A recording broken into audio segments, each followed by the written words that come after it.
পঞ্চম শ্রেণীর শিক্ষার্থী বন্ধুরা, কেমন আছো সবাই? আশা করছি ভালো আছো। আলহামদুলিল্লাহ, আমি ভালো আছি। তোমরা এখানে দেখতে পাচ্ছ যে তোমাদের প্রথম সাময়িক পরীক্ষা যে সামনে আসছে ঈদের পরে, অর্থাৎ মে মাসে যে পরীক্ষাটা হবে, এটার সিলেবাসটা কোন বই থেকে কতটুকু, কোন বই থেকে তোমাদের কতটুকু পরীক্ষা হবে সেটা জানা অবশ্যই দরকার, তাই না? তো চলো আমরা জেনে নেই। আহ, এক নম্বর হচ্ছে বাংলা। বাংলা বইটা তোমরা 1 থেকে 34 পৃষ্ঠা পর্যন্ত পড়বে, ঠিক আছে? তারপরে ইংরেজি, এটা 1 থেকে 33 পৃষ্ঠা পর্যন্ত পড়বে। ওকে। তারপর গণিত হচ্ছে তোমার 1 থেকে 43 পৃষ্ঠা পর্যন্ত পড়বে, এবং 100 থেকে 104 পৃষ্ঠা, এটা হচ্ছে জ্যামিতি। এটা কি? জ্যামিতি। ওকে। তারপরে বিজ্ঞানে আসো।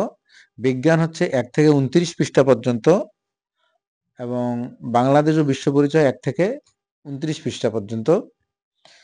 তারপর ইসলাম ও নৈতিক শিক্ষা 1 থেকে 51 পৃষ্ঠা পর্যন্ত। ওকে। তারপর হচ্ছে হিন্দু ধর্ম 1 থেকে 30 পৃষ্ঠা পর্যন্ত। 1 থেকে 30 পৃষ্ঠা।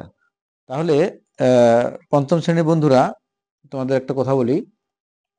তোমাদের যেহেতু স্কলারশিপ পরীক্ষা আছে 2025 সালে, তো তোমরা যারা অনলাইন ব্যাচে ভর্তি হতে চাও, তারা এই নাম্বারে যোগাযোগ করবে, ঠিক আছে? 01710605874, মুজিব স্যার। ঠিক আছে? তোমরা আমার ইউটিউব এবং ফেসবুক পেজে তোমাদের অসংখ্য ভিডিও আছে, ওগুলো দেখে নিবে, ঠিক আছে? আর এই সিলেবাসটা তোমরা খুব ভালো করে ফলো করো। ওকে। আল্লাহ হাফেজ।